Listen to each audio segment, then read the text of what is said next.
Good morning. I'm Nicole Ramirez for Appellant U.S. Bank. I'd like to reserve 3 minutes, please, for rebuttal. All right.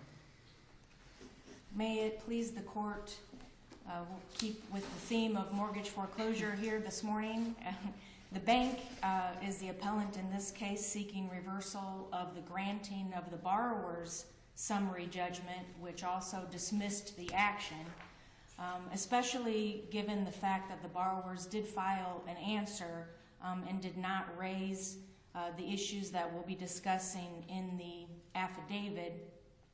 The bank seeks reversal of the granting of the summary judgment based on the affidavit that was submitted by the borrower being insufficient evidence, not competent evidence to even shift the burden to the bank. The affidavit could have no personal knowledge about the actions of the bank sufficient to conclusively establish that there was no issue, genuine issue of fact. Let me ask you about that, Ms. Ramirez, because I've had a question about that.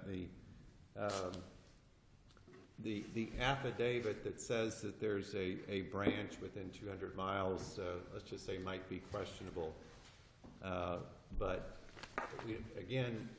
we don't have a transcript of a hearing on the motion for summary judgment, and in the stipulated statement of what occurred, I don't see anything that says that you challenged the sufficiency of that affidavit before the trial court at the hearing on the motion for summary judgment. So how do we get around that problem? The statement of proceedings does include at least the discussion that the bank argued that there was still a genuine issue of fact, which would exist because of the insufficiency of the evidence. The rehearing rule 1530 provides specifically that sufficiency of the evidence, if that's what you're arguing, is not waived. So while it is true we don't have the transcript, the bank would argue that that's not waived to have de novo review of the evidence that was used. This case is also a little bit more complicated because of the issues of law, which would not necessarily even require a transcript. The two issues that are discussed But if you're going to attack the sufficiency of the affidavit on appeal, don't you have to have raised that point specifically before the trial court in order for us to be able to reverse the trial judge on that ground? Well, as I mentioned, I think in the statement of proceedings, while it doesn't use the word hearsay or discuss in detail the sufficiency of the evidence, of course that is compiled through agreement with counsel, and if there's any disagreement, it's hard, for anyone to really recollect the exact details. The way to avoid that problem is to have a court reporter at the hearing. Of course. But again, with the rehearing, it was raised, and 1530 does specifically say in the rule that even if not raised before, it's not waived, the insufficiency of the evidence argument.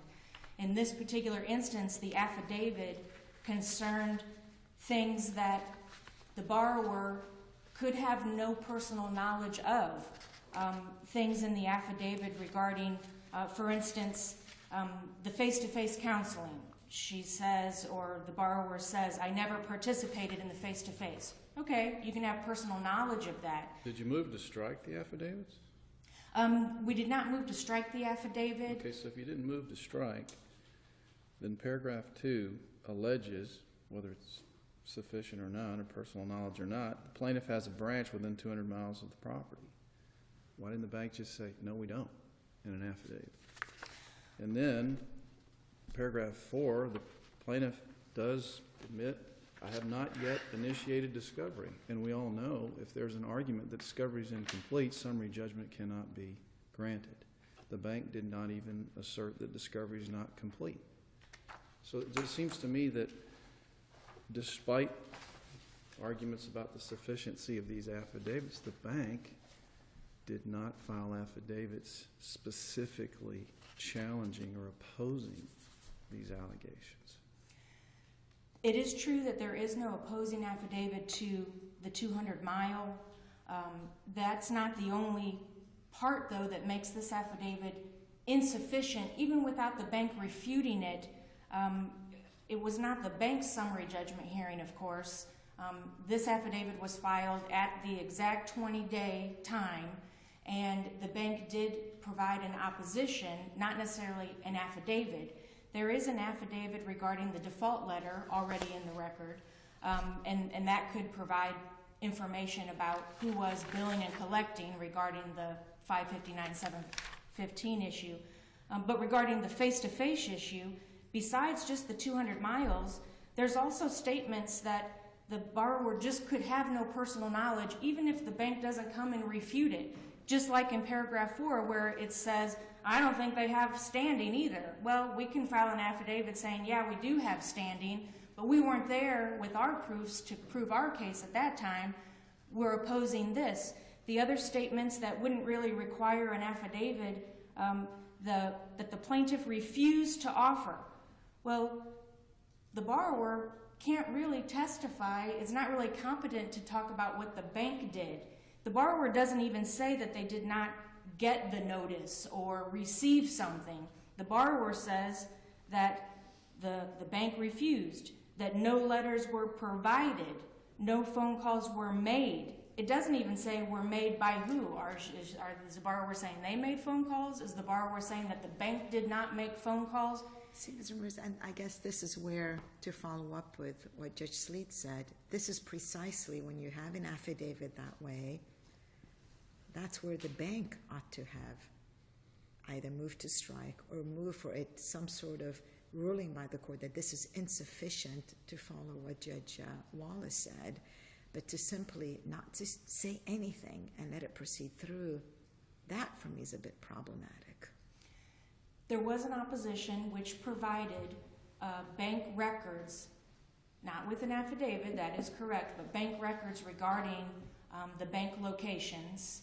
But you know, just providing copies of screenshots that are unauthenticated doesn't give something that either the trial court or this court could have considered in opposition to the motion for summary judgment. Wouldn't you agree? Well, I would say that it is a verified complaint in which they allege the right to enforce, and that includes, we've done everything, we have the right to enforce this. So it is opposing to these affidavits. And also, the affidavit, the court can consider not just an affidavit here and an affidavit there. The affidavit still, it's sort of like the argument of prior servicer testimony, which is going through the courts a lot right now too. If the bank person can't talk about what the other person, the prior servicer did, because they don't have personal knowledge of it, then how could the borrower have personal knowledge? They also don't attach anything to verify this information. Did they drive around 200 miles? But that brings us back to the problem of whether that issue was even raised. Of whether the issue was raised, whether it's sufficient or not? Correct. Well, the issue was raised, certainly, and it says in the statement of proceedings that the argument was made that there's still a genuine issue of fact. By saying, I didn't receive a letter, does not accomplish the same thing as saying they did not send a letter. The bank would have to prove, and this is an FHA mortgage, but just, all the notices, it's always required for the bank to show that they sent the letter. It's rare instances that there's anything, it might depend on some specific language in a contract, but by and large, the bank does not have to show that they received the letter. With You the know what, face, Ms. Ruiz? go ahead. Everything that you're saying is great. If only they would have said all that below. And that's the problem that we're having. That if you would have, or if your client would have raised all that below, certainly then at that point when we review this, we can make the appropriate determination as to whether or not it was correct or not. But now we have this record, which is totally unrefuted. We have what we have, and now on appeal, you're asking us now to do what, quite frankly, you should have done below.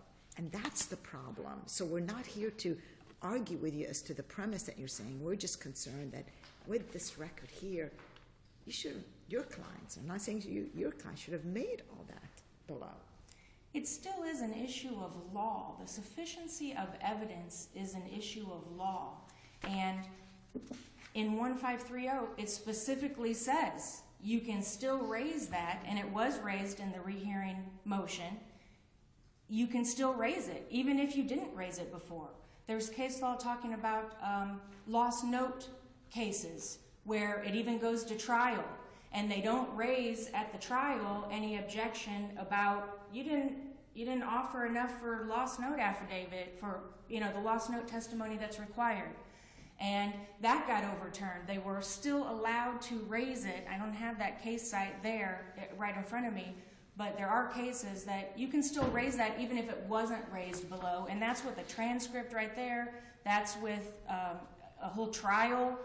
Here we're at summary judgment. If there's the slightest doubt of an issue of fact. As to the record evidence, not as to an attorney's argument. It's the record evidence. There's no record evidence that the bank opposed the allegation of having a branch within 200 miles. There's no allegation that the bank opposed the fact of whether 559-715 applies. The bank didn't even file an affidavit saying when we took over this note, it was not in default. So where's the record evidence in support of your argument? Not a memo of law, but record evidence.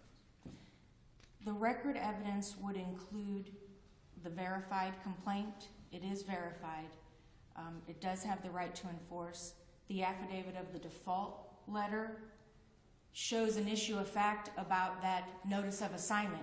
If it even is, if it even is a condition precedent, and that's a whole nother sort of legal issue apart from the sufficiency of the affidavit.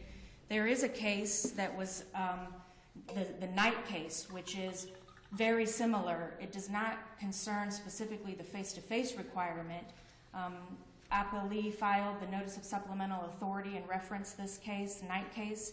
In that case specifically, the borrower's summary judgment was granted and it was reversed because there were disputed issues of fact.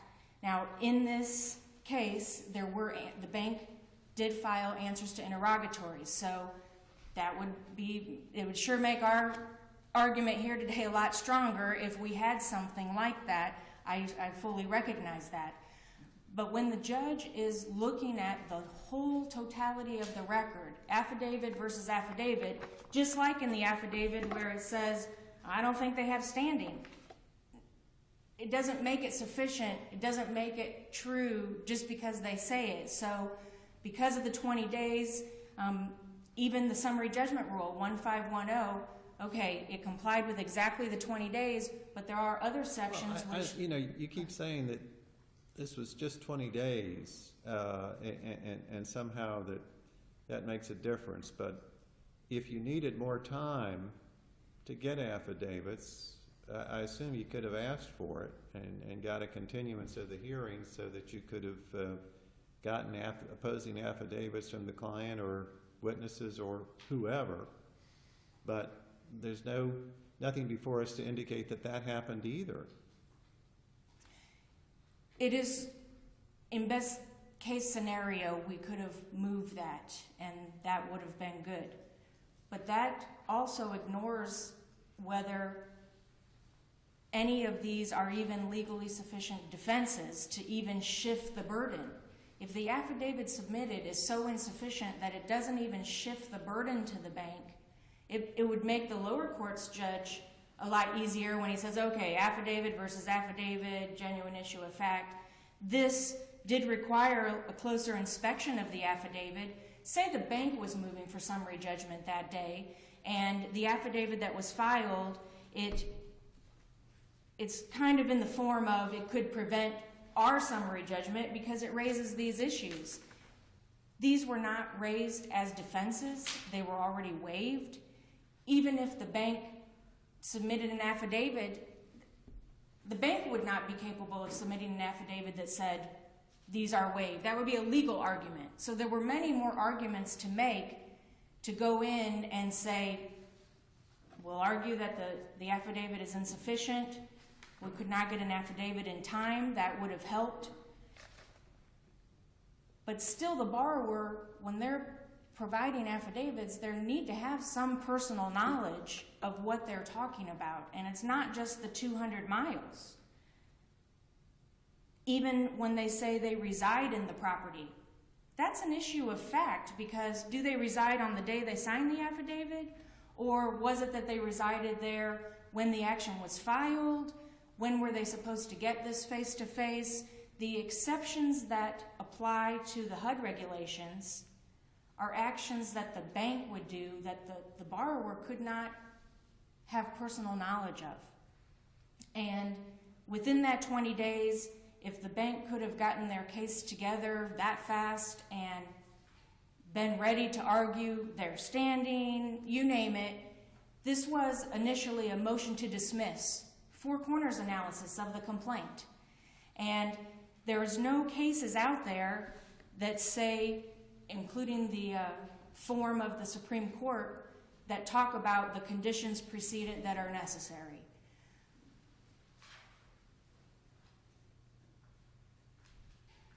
That meant that the affidavit could not even shift the burden so that the bank had to come in with an opposing affidavit. The affidavit was insufficient to even cause that to happen. I'm not sure how I am for time. You've got 3.5 minutes left. Not moving into the rebuttal? Totally, you have 3.5 minutes. Okay, I will, unless there's questions right this moment, I'll save that for some rebuttal. All right. Thank you.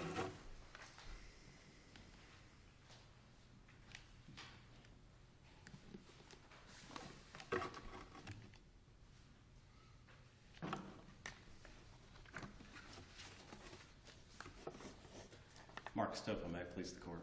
I represent the appellees, and I won't try to pronounce their name because I'm sure I'll get it wrong. I want to get into the merits. Before I do, there's a couple of procedural issues that I'd like to clean up, and I certainly agree with all of the questions that your honors have been asking about the procedural issues in those regards, the preservation issues and what have you. First, my opponent argued that there was a verified complaint, as if that creates an issue of fact. I'm holding the complaint in my hands. It's record sites 7 through 23. It is not verified. So there is no verified complaint. And even if the complaint had been verified in the manner required by the Florida Supreme Court in 1.110b, a verification on knowledge and belief is not summary judgment evidence as a matter of law. This court held that in Ballinger. That case is not in the briefs because, frankly, they didn't even make the argument in their briefs that the complaint was verified, because it's not. But even if it had been, that's just not summary judgment evidence. So that's a non-starter.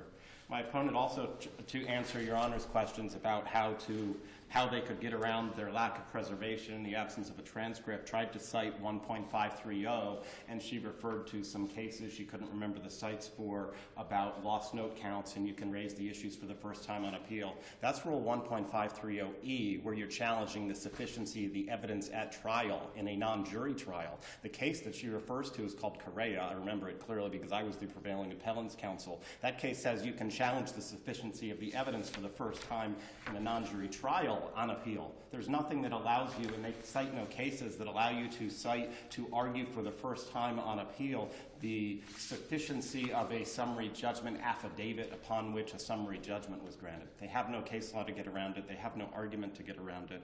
So their preservation issues are a reason to affirm.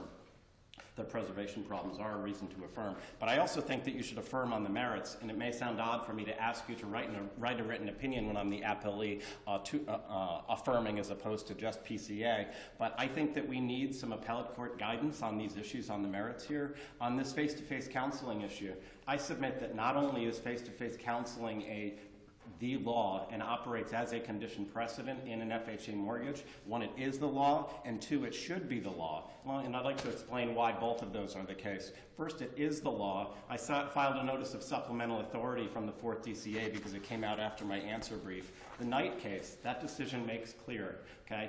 Now, the bank asked in that case, the 4th DCA to rule that face-to-face counseling was not a condition precedent, and they wouldn't do it. The 4th DCA said this operates as a defense in a foreclosure case. And not only is that worth noting because it's one of your sister courts, but also the procedural posture of that case. The homeowners did not even file a brief. The bank's position in that appeal was totally unopposed. Unopposed, they went to the court and ruled that this is not a condition precedent, and the Fourth DCA wouldn't do it. Why? Because the law throughout the United States is very clear. I cite 10 different states in my answer brief: Virginia, Indiana, Pennsylvania, Iowa, California, Ohio, Illinois, Maryland, Colorado, New Jersey, and Florida with the Knight decision, all which hold that face-to-face counseling is a condition precedent in FHA mortgage. Let me stop you there, Sure. Mr. Stopa. Looking at the stipulated joint statement of the proceedings, which is all we have because we don't have a transcript of the hearing on the motion for summary judgment, is there anywhere in there where it tells us that the bank argued that this wasn't a requirement, so that the issue was raised? Anywhere in the statement of the proceedings where the bank argued that face-to-face counseling was not a requirement? Was not a requirement, because that's what you're asking us to address, correct? I agree that that issue was argued. I think that they preserved that narrow legal issue. I think that is set forth in their memos, their memos before the summary judgment hearing and in their motion for rehearing. So I do think that issue was argued below. I don't think there's Tell me where any... I could find that. Oh, you know, Judge, I was conceding that, so I wasn't prepared to cite you that record site. But I know that was in their motion for rehearing, and it was, they filed a couple different pretrial memos, so I do believe that issue was addressed below. If I could pull. Because I thought they sort of assumed that if they didn't have the meeting, then that would be a valid defense. At least that's what I got out of what's in front of us. They seem to be arguing that the counseling wasn't necessary because they didn't have a branch within the 200-mile radius of the borrower's residence. And I think they argue it two ways. I think they argue factually that exception applied, and I, of course, disagree because they didn't have any summary judgment evidence opposing mine to support that position. But I think the bigger part of their argument throughout the briefs and below was that that's not the law. I think they argue that that's not the law, that face-to-face counseling is not a condition precedent in an FHA mortgage, and I think that it is, and given the relative absence of case law on the DCA level in Florida, even notwithstanding that Knight decision that just came out, that's why I think that we need some case law on this. I provided you with numerous circuit court decisions from circuit court judges throughout the state on this issue. I think it's a matter of basic contract law. I mean, when you have paragraph 6 of the note and paragraph 9 of the mortgage that say, this security instrument does not authorize acceleration and foreclosure without compliance with HUD regulations. It's contract law. Just like paragraph 22 in the standard Fannie Mae mortgage is you're interpreting contract law. This is the same thing here. You know, I made a really bold statement in the answer brief. I said they can't cite a single case in the last 34 years that says that this is not a condition precedent in an FHA mortgage. Did they come back in the reply and say, here's the case? No, they cited none. Florida, all those 10 other states, everywhere you look, the last 34 years, they all go the same way, and they don't have a single case that goes to the contrary, because that's just basic contract law. When that's a term of the party's contract that they bargained for, that they have to comply with HUD regulations, that's how it's supposed to work and has to work. So that is the law, and two, I think it's important to show why it should be the law. And I cite these cases in my motion. On page 24, the courts have held in other jurisdictions, if a bank like this bank is going to avail themselves of the benefits of a government-insured loan, then they should have to do what the government says in order to get that loan. And I love some of these quotes from these cases. I just don't think that you set this case up enough for an affirming opinion, because all you have is an affidavit from your borrower client. You didn't take discovery. You didn't take discovery from a bank representative saying, yes, we have a branch there, or no, we don't, or we're supposed to comply, or no, we're not. You simply have a bare assertion from a layperson.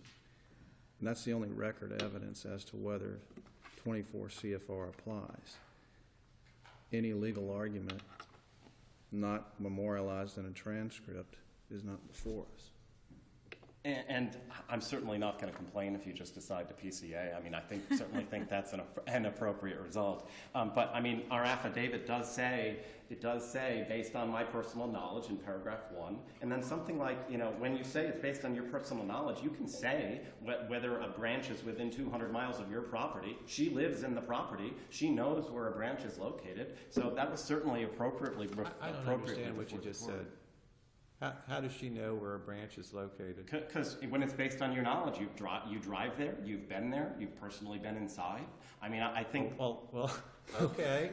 Well, why didn't it say, the branch is at 8915 72nd Avenue East in St. Petersburg? Why doesn't it say that? It certainly would have been better if it said that, for sure. But, there's nothing about this affidavit that makes it fatally defective, particularly where they haven't challenged it below. But Judge, to get to your So you think this affidavit would be, if this were given as testimony in court, that you could just come in and say, as far as I know, I believe there's a branch within 200 miles of where I live, and that's what I think. That's okay? That would be admissible in evidence? Well, it's not. That's what I think. I think that the testimony, if it played out at trial, would go to the effect of, them explaining where the branch was located, what town it was in, that they had been there, something to that effect. Well, obviously, this affidavit doesn't tell us any of those things. Sure, and I, readily acknowledge that it would have been better if it included that, but there's nothing about this that is inadmissible. It says it's based on their personal knowledge, says they live in the property, and plaintiff has a branch within 200 miles. Well, you could say, the moon is made of green cheese based on my personal knowledge. That doesn't mean it's admissible in evidence. Well, I understand, but we're going based on the record that was before the lower court and this court, and that's all that we had, and that was certainly at minimum enough to shift the burden to them for summary judgment purposes to come forward with something to the contrary, and they came forward with nothing. But when I'm asking you, when I'm suggesting that a written opinion is appropriate here, like on this face-to-face counseling issue, I don't think that it's necessary to get into the minutia of the facts of this case. I think it's appropriate to simply say, we could use, and So the circuit... we should just write an advisory opinion just for the fun of it? No, I'm saying that the circuit court judges beneath you could use guidance from this court, because I argue this all the time. You can see from the circuit court orders I've provided you. I guess to follow what Judge Slate said, perhaps this may not be the right case. This may not Mr. be. Stewart. I understand. Because- Well, you have the benefit of not having a record in this case, but I have some concerns about the way you pled this. I mean, you filed a motion to dismiss, and then you piggyback it with a motion for summary judgment, and you really don't change much of your motion to dismiss, because if you look at paragraph 10, your prayer is this action should be dismissed without prejudice. So you're asking for a dismissal. You don't appear to be asking for a summary judgment. And there's no discovery. There's simply an affidavit with bare assertions, and obviously you prevail because there's no opposing affidavits to yours. This case is set up in a most awkward fashion. Well, and I can understand on one level why you would say that, Judge, but I do think everything about this was appropriately done for a couple reasons. First, even though there's nothing that stops a motion for summary judgment and a motion to dismiss being done at the same time or even in the same motion. I realize that they're different legal standards, but we appropriately argued the summary judgment separate and apart from the motion to dismiss. The Florida Supreme Court makes clear in the Coral Ridge case cited in the brief that we can move for summary judgment at any time. But within the body of your affidavit, your own clients assert that as a result, I have not yet initiated discovery, which could lead to the conclusion discovery is incomplete, and you would agree if discovery is incomplete, you do not get a summary judgment. Well, I agree that if their requests for discovery had been initiated and they had requested discovery and preserved the issue of taking discovery before summary judgment, then sure. But the fact that my client wanted more discovery had no bearing on the issues here at all. So I don't think that stops anything at all. On the issue of we seek summary judgment but the remedy is dismissal, I think that's exactly correct, and I cite the Whistler Park and Wright case in my brief for the position that when a defendant seeks summary judgment for a plaintiff's failure to comply with conditions precedent and they win, the remedy is dismissal. It's not a judgment on the merits. It's not a free house. They didn't do something they were supposed to do before the suit was filed. We conclusively prove that. We win this case. This case gets dismissed without prejudice. Then they can comply with that condition precedent before they file the next case. So I realize that may seem a little odd procedurally, but it is correctly done, and I think that I've cited the cases that support that, including the Coral Ridge case, which says... If I may, Mr., because I'm troubled with what you said. You just happen to be fortunate that the bank in this case, quite frankly, dropped the ball. And we've seen a lot of these type, you can imagine, these type of cases come up here frequently, and there's been a trend to file, and the main reason I'm looking at you because you were here in oral arguments last week, Judge Walsh and I happened to be on the same panel, but I've noticed that the procedurally motion to dismiss, motion for summary judgment, you need to be careful with that, because even though the remedy is what it says, they're two totally separate standards whatsoever. And so in this case, unfortunately, and it's not Ms. Ramirez, I'm sure you inherited this case, but if the bank did what they needed to do, it may be a little bit problematic. So I don't want there to be this idea that this is okay for people to make these pleadings and to have it heard, that this is okay, because that I'm concerned with. And Judge, I agree that they're different standards. I think whenever I've done this, and I have generally stopped combining them in the same motion, but there's no case law that prevents them from being in the same motion as long as they're argued as the separate appropriate standards that they are. So I'm not going to conclude that if you PCA this, that is a blessing on that procedural approach. I just think that there's nothing that stops that as long as they're argued as different standards, and they certainly don't even contend that that wasn't the case here. I want to talk about 559 and 715 as well. I think that's also an issue for which the lower courts really need some guidance. I'm now up to, and I've cited even more circuit court decisions on this, 41 different circuit court judges who have agreed on this issue. That's particularly so in the last couple months after this court issued the GAM decision. The plain language of that statute makes clear if you're not the original lender, then you have to give written notice of the assignment of the debt at least 30 days before any action to collect the debt. In GAM, from August of this year, this court said that mortgage foreclosure is an action to collect a debt. So that answers the legal question on whether the statute applies in a mortgage foreclosure case. So we filed an affidavit showing the notice had not been given. The plaintiff had no affidavit or summary judgment evidence to the contrary. So there were no facts and disputes. Summary judgment was appropriately granted on that. That only left the legal question on whether the statute applies. GAN shows that it does. Now, my opponent's arguments to the contrary are really just the Trent decision, which was a Middle District of Florida, Middle District of Tampa case decided in 2007, that as the GAN decision specifically says, the 11th Circuit overruled Trent with two 2012 11th Circuit decisions, one called Reese, another called Burster, that this court followed. And so that decision, both the 11th Circuit decisions and this court's decision in GAN all make clear mortgage foreclosure is an action to collect a debt. Now, that leaves the only question of, well, is that a condition precedent in a mortgage foreclosure case, which frankly is probably the biggest issue that's debated on the circuit court level right now. Is it a condition precedent? Well, the bank says in their brief, in their reply brief, we can sue. We should file a separate suit because that's what the consumer did in GAN. You can't do that because if you look at 559.77, the remedies section under the FCCPA, it specifically authorizes a civil suit for a violation of 559.72. But a civil suit is not authorized for violation of 559.715. The legislature could have written that statute to authorize a civil suit by a consumer for a violation of 559.715, but they didn't do it. They only authorized it for 7.2. So what does that mean? If you can't sue for a violation of 559.715, the only way to enforce the statute is to treat it as a defense, to treat it as a condition precedent. I cite in the memo on page 40 several cases in other contexts where when a statute requires a notice to be given before a suit is filed or before some event takes place, that the case law treats that statute as a condition precedent. The U.S. Supreme Court said that. I cite an in-bank 4th ECA decision that says that. So that's the only way that this could be, that 559.715 could be interpreted is as a condition precedent. precedent as a defense, because otherwise what they would be asking you to do is ignore the plain language of the statute. Yeah, I know the statute requires the notice to be given 30 days beforehand, but ignore that and let us sue anyway. Well, if it can't be a defense and we can't sue based on it, you would be ignoring the statute. The legislature doesn't write meaningless provisions. And another way that I couch that is, what is a consumer's remedy if the notice isn't given? I ask that question now all the time, and I would encourage your honors, if you're so willing, to ask my opponent, what's the remedy for a violation of the statute if the notice isn't given? There is no answer, because you can't sue, so if you can't sue, it has to be treated as a defense. That's the only remedy that can be imposed, and that's why I submit I've prevailed so many times before so many different circuit court judges on the issue, particularly now in light of Gann.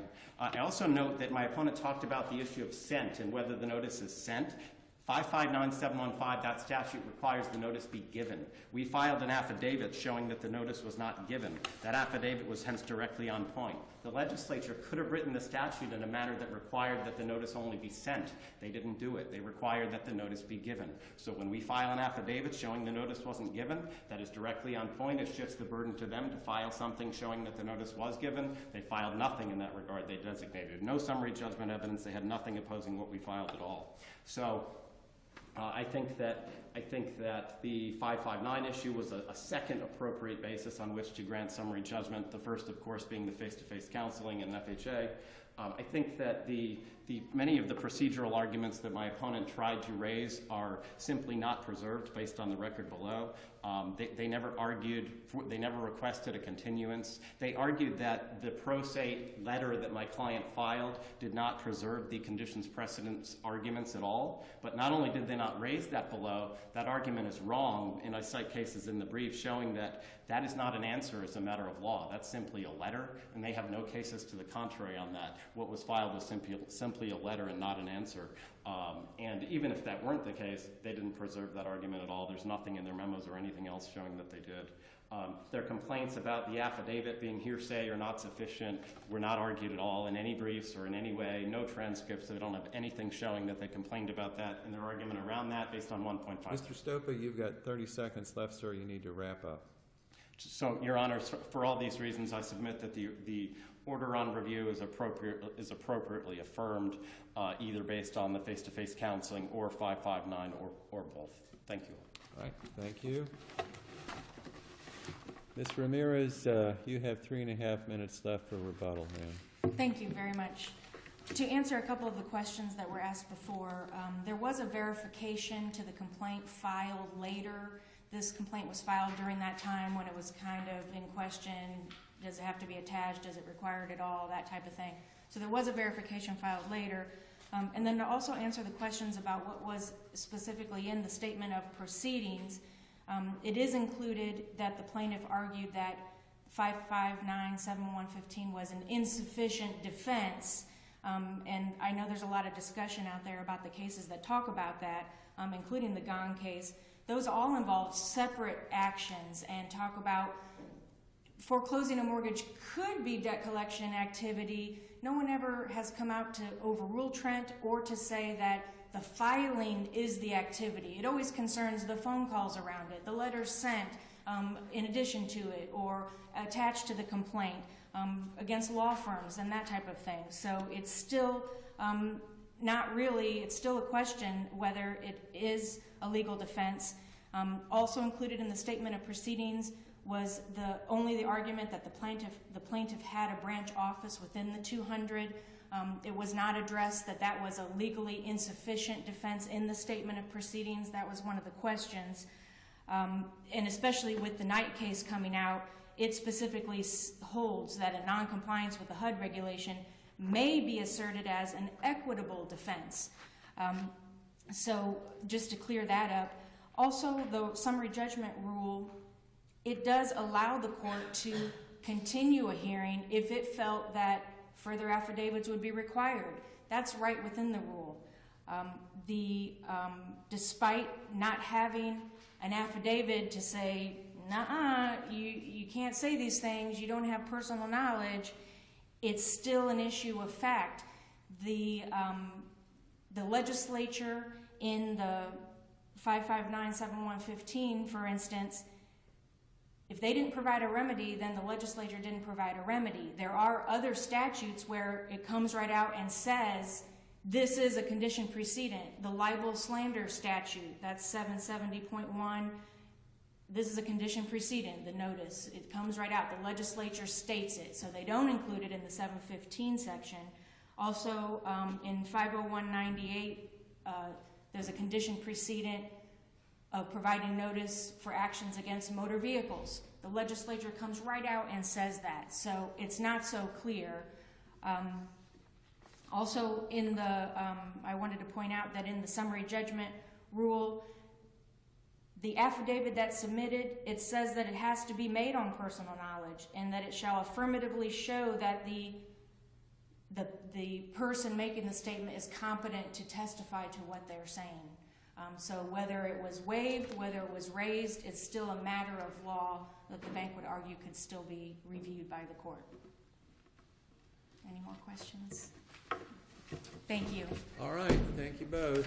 Yeah, that will conclude our docket for today, and we'll be adjourned.